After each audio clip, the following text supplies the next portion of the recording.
or Marhaba from sunny Dubai, and welcome along to episode 2 of COP28 Covered, the brand new daily podcast show brought to you from the UK's largest and longest running sustainable business media brand, that is Edie. It's currently the morning of 30th of November. I'm Edie's publisher Luke Nichols. I'm joined here in the makeshift studio for the next couple of weeks with our content editor Matt Mace. Hello. And our deputy editor Sarah George. Hello. And so we're here. We arrived in our Airbnb last night after a relatively seamless 7-hour flight with Emirates. Had a good first night's sleep, although feeling a little bit jet lagged. It's currently about 6 a.m. in the UK. So we are in the Dubai Marina area, for anyone who knows the city well, which is about a 20-minute drive away from the Expo Centre where COP28 is being hosted. It's a balmy 26 degrees outside, although we haven't actually been out yet. So in the last show I mentioned that I'd booked this Airbnb, hadn't shared the details at all with Matt and Sarah, so you didn't know what you were in for. Matt, are you happy with it? Yeah, I mean, if I cast my mind back to Glasgow, it's night and day. Probably quite literally at the moment because it'll be dark in Glasgow now. It's spacious. Our own bathrooms, which is a nice change. You really get to know your work colleagues and you have to share a bathroom with them. So aircon as well. It feels weird. I woke up cold this morning, probably colder than I do when I wake up in the UK because of the aircon. So I had done that off in the night. We're in a very kind of picturesque location. Like views from the windows are pretty impressive. You've got the beach and the harbour with the whatever that big London Eye variant is. Yeah, big Ferris wheel. Yeah, we're on JBR, right on JBR Beach, which is pretty nice. And in the interest of transparency, I guess probably a good point to mention that not only are there kind of some climate negotiations going on down the road, but we had a negotiation of our own here when we arrived, didn't we, Sarah? Because one of the 3 bedrooms does have bunk beds. I'm pleased to say we reached the agreement. Sarah decided to take the bunk bedroom on account of the fact that Matt has back issues, which regular listeners will be all too familiar with. And I'll be staying on here for an extra few days. That was my excuse. So Sarah, the question on everyone's lips is, did you take the top bunk or bottom bunk? The bottom bunk. Okay. And you say it's because you're staying on, but I think that if I sort of forced my boss to use a bunk bed, that I'd be expecting to be fired pretty swiftly. Yeah, this is true. So, okay, that's enough about us and our echoey apartment. As I said earlier, apparently there's a major climate summit kicking off about today, so we're about to head over to the heart of it. So, let's get on with the show.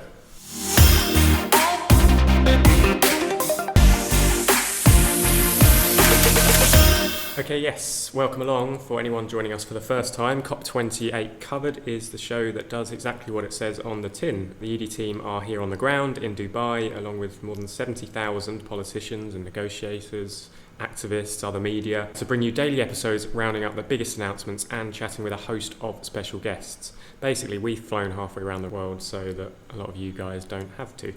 And I'm currently very pleased to announce at the top of this episode, actually, that we are running this podcast in partnership with the Race to Zero. Race to Zero is the UN-backed initiative which is mobilising thousands of businesses, cities, regions, investors around the global transition to net zero carbon. ED is already itself an official accelerator and a media partner of the campaign, and we've been driving a lot of our audience through to the race. But this podcast partnership is really exciting. It gives us a global reach and should also help to open up some doors to some of the high-level negotiators and leaders who are here in Dubai across the next couple of weeks. So that's a very exciting start to the new podcast series, and hopefully we're also going to be having some fun in the meantime with a few listener quizzes and games, because we're in for an intense few weeks, I'm sure. Now, on the subject of listener quizzes, whilst I remember, I am pleased to report, Matt and Sarah, that people are actually listening to us, because we had several people email in the answer to Sarah's first quiz question, and also quite a few people emailing and letting us know they will be here at COP and wanting to meet us as well. I think that's enough for me to say we finally made it. We've now got people actually... It was a bit disorientating scrolling through the inbox and just seeing a few emails with one word typed out. I was wondering if I'd done something or I was meant to do something. Yeah, quite blunt, wasn't it? It was the same for me, just the same word coming through on the inbox over and over again. We're going to be catching up with as many people as possible while we're out here. And that email address, by the way, for anyone who wants to just get in touch, regardless of quizzes, is podcast@fav-house.com. Anyway, Sarah, perhaps do the honours. Remind us what that first question was and reveal who the winner was. Yeah, sure. So the question was, who is the host of COP30? Skip to 30 as a host for 29 has not been confirmed yet. And as you've already mentioned, a fair few people got this right, but James Riley got there first with the answer of Brazil. So well done to James, who is Sustainability Manager at ProTech International. There we go. Congratulations to James Riley. And actually, do you know what? I mentioned last episode that we didn't have any prizes, but I actually do have one. I've got 10 prizes, in fact, because, I don't know if I should say this, but when we were on the flight last night, I remembered that about 6 months ago or something, we did a reader competition on ED, and we offered the winner a £50 eco gift voucher. But the winner actually turned down the prize, would you believe? Some people just don't do it for the plaudits or the prizes, I guess. But others do, and I suppose their loss is our listeners' gain, because I looked it up earlier and I can break that £50 into 10 £5 gift vouchers, which can be emailed out. So enough for a stocking filler or a secret Santa perhaps. So it gives us 10 listener prizes to give away during the series. So James Riley, a £5 eco voucher is coming your way. Stay tuned to the end of the episode for our next listener quiz question. Okay, so let's move things forward. I don't know about you guys, but I'm already getting a bit twitchy about the fact we're still in the Airbnb. We haven't actually got to COP yet. Today is, I guess, the official opening day of COP, kicking off the start of 2 weeks of negotiations. It's a bit of a sort of soft launch for the event because there are very few kind of primary negotiations or events actually happening today. It's more about everyone getting in, getting primed for what's to come, especially tomorrow and Saturday. We have the world leaders in attendance and the World Climate Action Summit taking place. So, Matt and Sarah, I'm thinking we use this kind of calm before the storm to our advantage. Head out to the Expo Centre, pick up our accreditations, and then see who we bump into for a chat. Does that sound all right? Yeah. Sounds like a plan. Good. You got your sun cream on, Matt? No, actually, it was the one Okay. thing I didn't bring, but Right. I thought we're going to be in immediate zone for most of our time. I brought some spare. You can never trust it out here, so I'll give you that. Let's get on with it and get out there.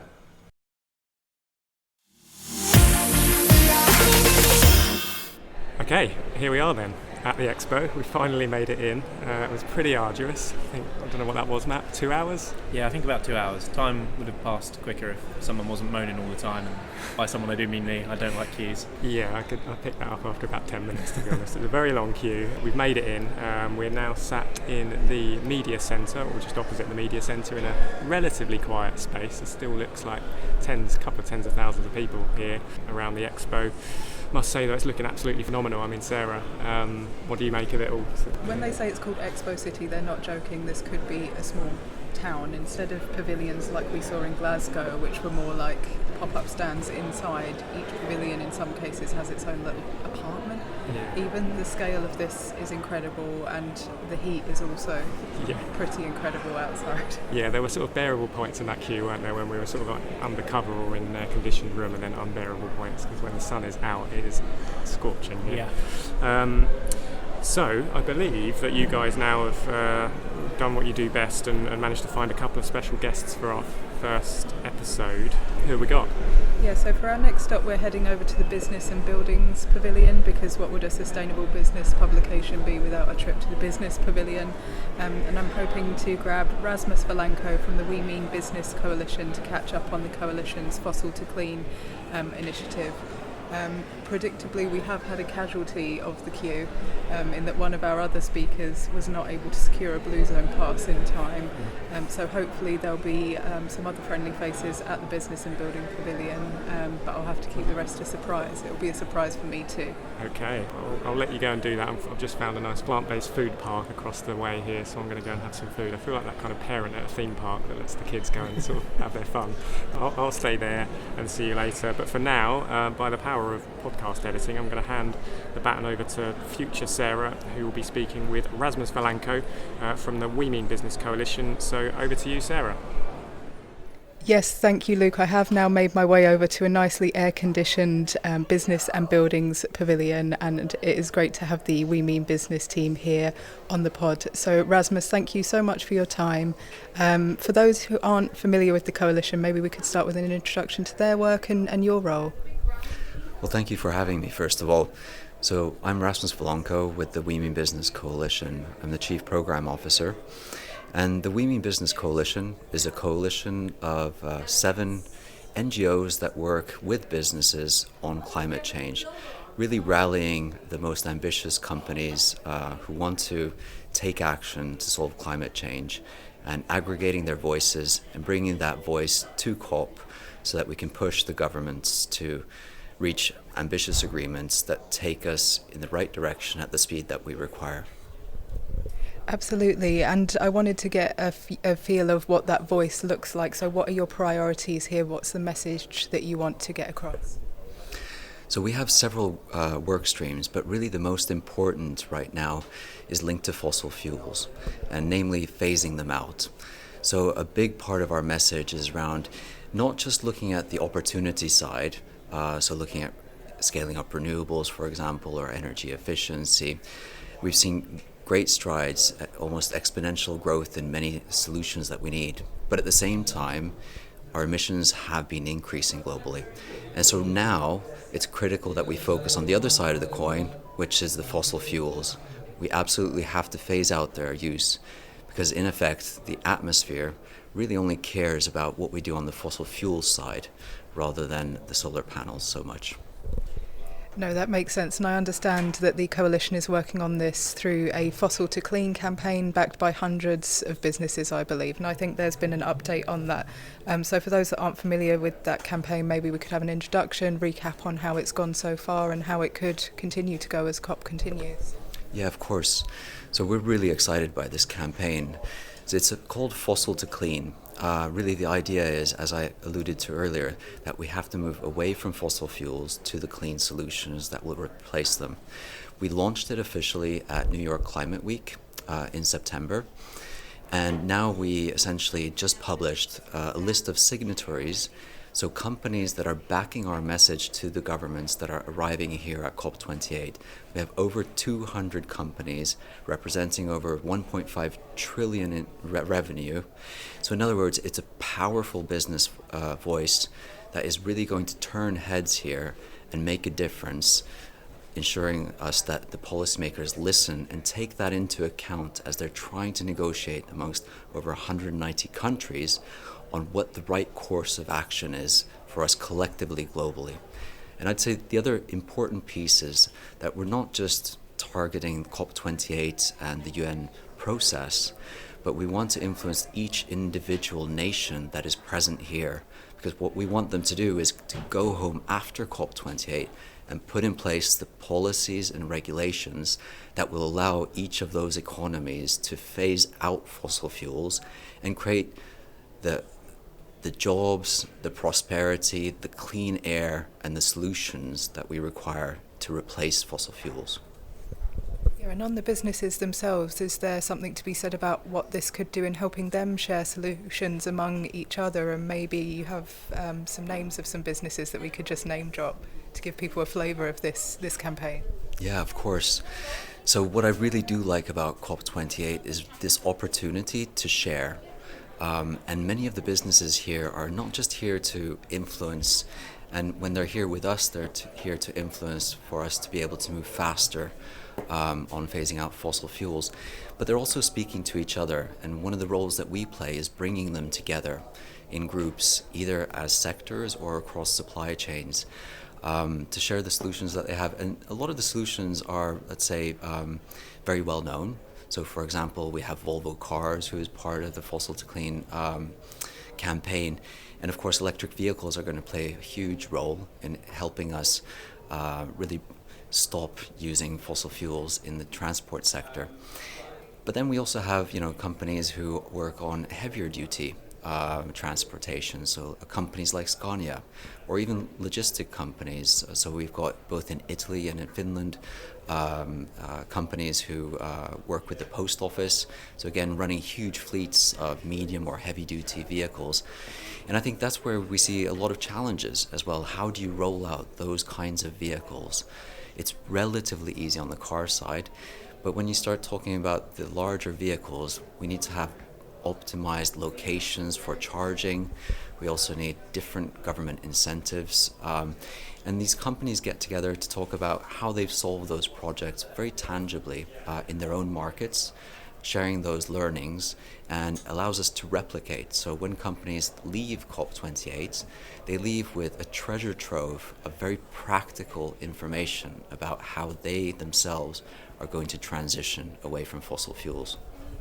I'm glad to hear that. We know that case studies can be some of the most helpful resources of all. And I wanted to get your view on as well on what the business presence is expected to be like here at this COP. I know you've mentioned what it was like in New York in September and the support it's managed to amass since, but the organisers are saying this could be the biggest COP ever. So what are we expecting in terms of business presence, and how can we make sure that that is, as you say, a force for good? Because when I speak to people outside of climate, all they see really is how many people Exxon have sent to COP. So how can we do a good message about businesses at COPs? Well, I would definitely say I've been to lots of COPs, and particularly this one.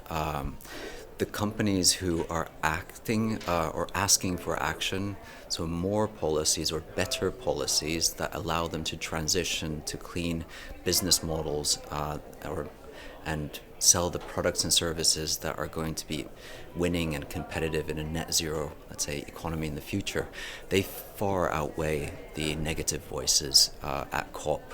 Of course, the negative voices get a lot of attention, and rightly so, and I think that's very important that they are called out.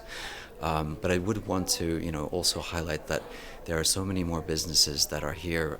If you think about our network itself, we work with about 12,000 companies who are all following intently what we're doing, either through social media, but many of them are actually here.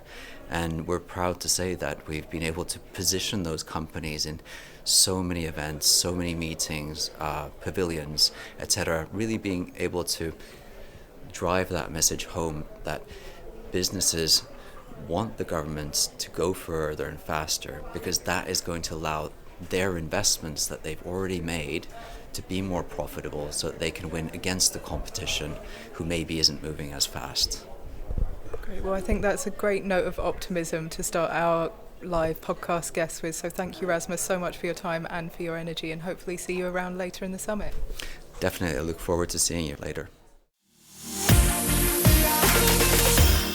Hello and welcome back to the final leg of the ED podcast live from COP28. To be very frank, we were waiting in the heat over at Expo City, so we've made our way back to a much cooler marina to catch up with an old friend of Edie's, Kate Gibson, Global Society Director at Diageo. Kate, thank you so much for your time and thank you for coming to the marina this evening. Absolutely, glad to be here. No, thank you for coming along. I understand that you've had quite the packed day off-site of COP. So what has been going on today with the World Business Council for Sustainable Development as a COP primer?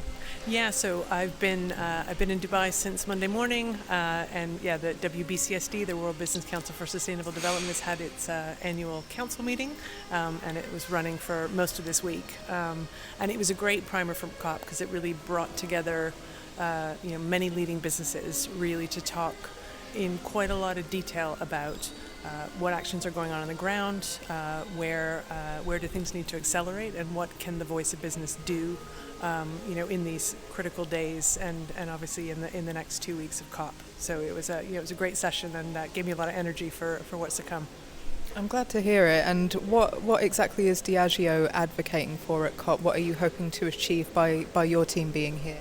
Yeah, no, it's a great question. I mean, I think there's a couple of objectives. I think the first thing is, if we think back from COP26, which was great in terms of mitigation, in terms of bold targets. We then had COP27 focused very much on adaptation and the beginnings of that loss and damage conversation. I think COP28 is really where all these things need to come together, and there's a lot of movement from commitment to action that needs to happen. So in terms of what we're really keen to see is an acceleration of the move towards clean energy, so decarbonization of the energy system, and also the industrial sector within it.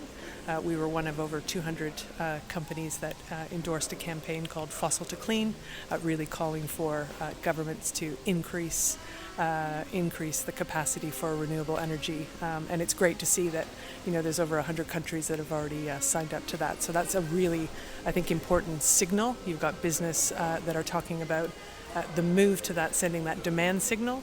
And then I think it's really important now that we actually get down into the specifics about what are those enabling conditions that are needed. What kind of infrastructure do we need? Permitting, grid connections, some of the policy landscape. It's some of this nitty-gritty that needs to actually happen now, because we are trying to bring about an incredibly rapid and fundamental transformation. So that's one thing.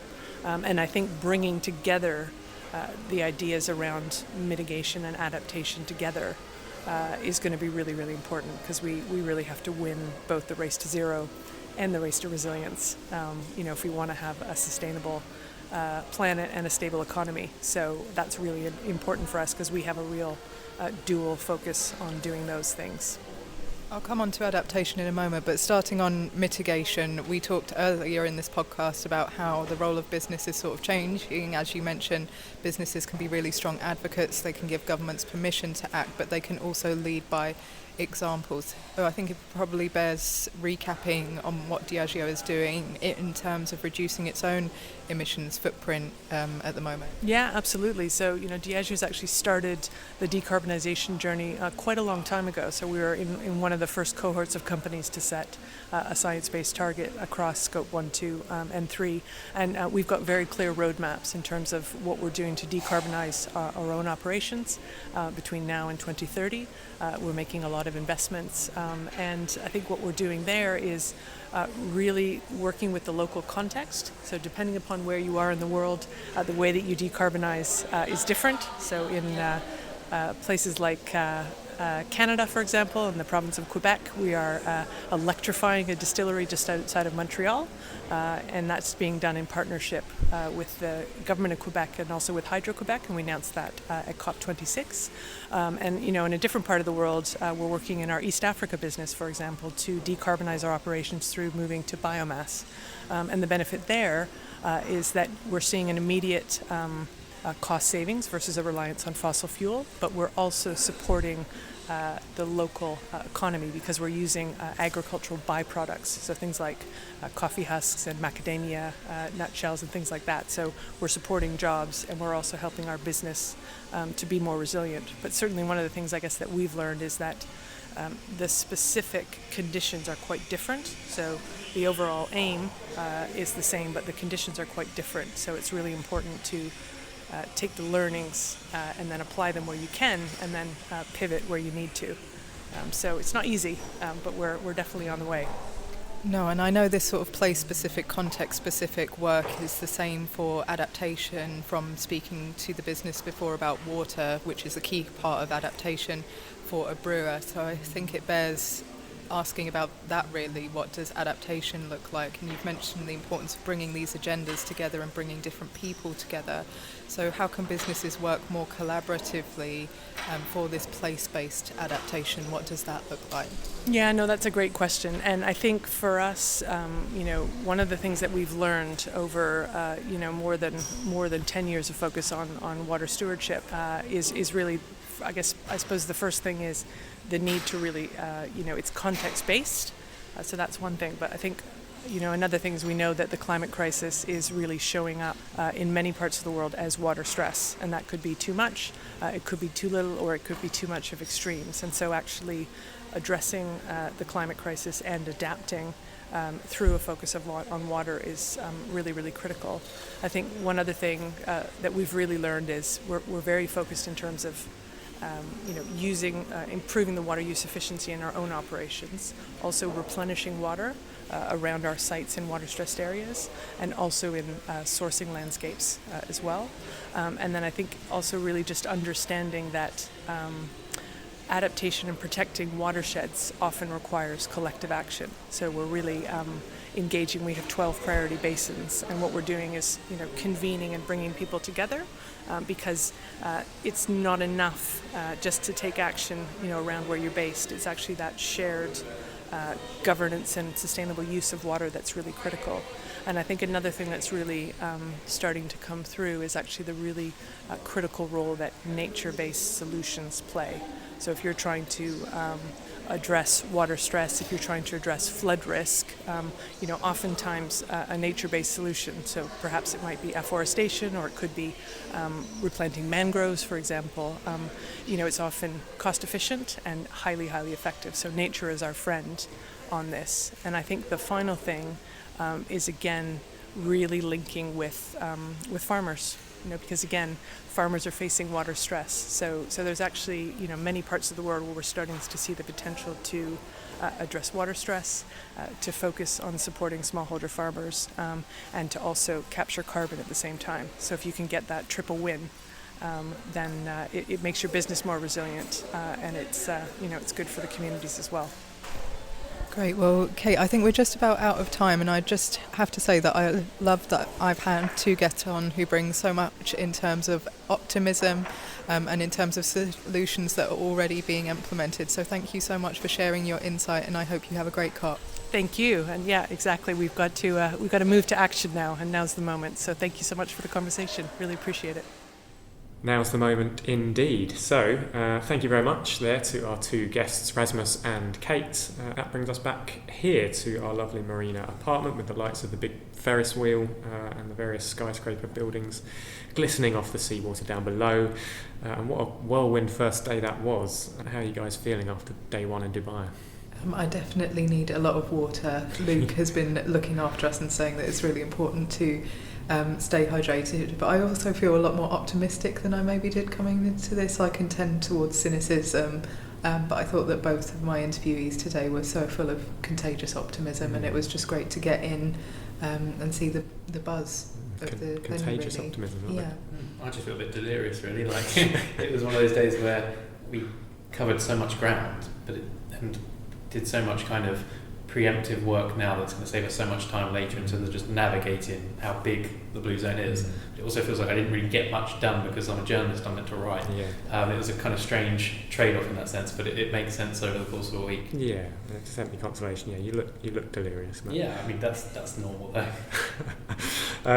Actually, on that note, I mean, I've realised that we haven't really stayed true to our name and covered COP today for our listeners at home. So, Sarah, this is usually the point when we turn to you and your uncanny ability to give rapid fire roundups within a set time limit. But Matt, at risk of listeners thinking that you've otherwise just been out here on the Sun Lounger all afternoon, Mai Tai in hand, this is your time to shine because you've been writing up today's COP28 action tracker, which summarises all of the key developments every day from COP, and I think that makes you well placed to do today's action tracker segment of the pod. So, would you like the same jingle as I did last time? Yeah, well, something a little bit more like dramatic, upbeat, Okay, I'll try dramatic and upbeat. And how long do you want here? Yeah, I hadn't timed this. I'm a bit nervous. This is my first time on this, so okay. Feedback, be gentle, please. Well, let's go for like a 90-second window. 90 seconds, okay. Do you want some royalty-free backing music? Yeah. Okay, let me find it on my phone. So, for today's COP news in brief, it's over to you, Matt, for the COP28 action tracker. Do I just talk over it? Yeah, you go. Okay, lead into my time. So there wasn't actually too much in the way of like notable news. This is very much the calm before the storm. Most of COP28 today was about delegates queuing and registering ahead of the World Leaders Summit tomorrow, which is where things really kick off. But we did have something really big come through late in the day on loss and damage. For those unaware, loss and damage refers to the impact on economies, infrastructure, societies from climate-induced events. And small island states have been pushing for a kind of dedicated fund for loss and damage for years now. And I'm sure we'll all remember the big breakthrough at COP27 where loss and damage got its moment in the sun and we were inches away from such a fund. But wealthy nations did U-turn on that historic opportunity and kind of muddied the waters a little bit on a funding pot for loss and damage. Some kind of said they didn't want to pay, some argued whether they should pay. So while it was great that it was agreed that fund would be created, 1 year on it still wasn't operational because nations continued to dispute about money. Today we finally had some major nations agree to pay. So the UAE has committed 100 million only to the fund, and that figure has been matched by Germany. The UK has pledged 40 million to the fund and an additional 20 million from what's just described as other funding arrangements, which some green groups are saying that's just moving the goalposts a little bit. The US only 17 million committed, quite small. Japan 10 million, which has been met with criticism. And as with most things COP-related, the devil is in the detail. Like, that's not going to keep 1.5C alive. But what it is going to do is kind of galvanise discussions around the rest of COP28, because we're starting off with such a heavy announcement. There you go. There you have it. Thank you, Matt. 1 minute and 45 seconds to be precise. Sarah, I think you've got some competition there because that was well within the 2 minute limit. I don't feel threatened. I'm quite liking not having to do this. I've done so many news and briefs that it's actually quite nice to watch someone It was else. just nice to be a part of the podcast. Yeah. Well, there's always tomorrow as well, Sarah. And I think that is about a wrap for this episode then. I mean, it's fascinating to hear that stuff's actually happened today, right? It's good, encouraging. Does fill me with optimism as well. It's really interesting. So we'll be writing about that loss and damage announcement as well on the site. Oh, and the listener quiz, of course. I was about to wrap up, so I'm desperate to get out and get on that Ferris wheel. So very quickly, a reminder that within each episode, Sarah is going to be asking a quiz question related to COP28. And to enter, you just have to email us in the answer to podcast@fav-house.com. We'll be selecting a winner at random. You don't have to be the first to answer because I'm aware of the time difference around the world. And the winner will receive an eco voucher, which I should have said earlier on is courtesy of protecttheplanet.com. Other eco voucher providers available. So, Sarah, give us today's COP28 listener quiz question.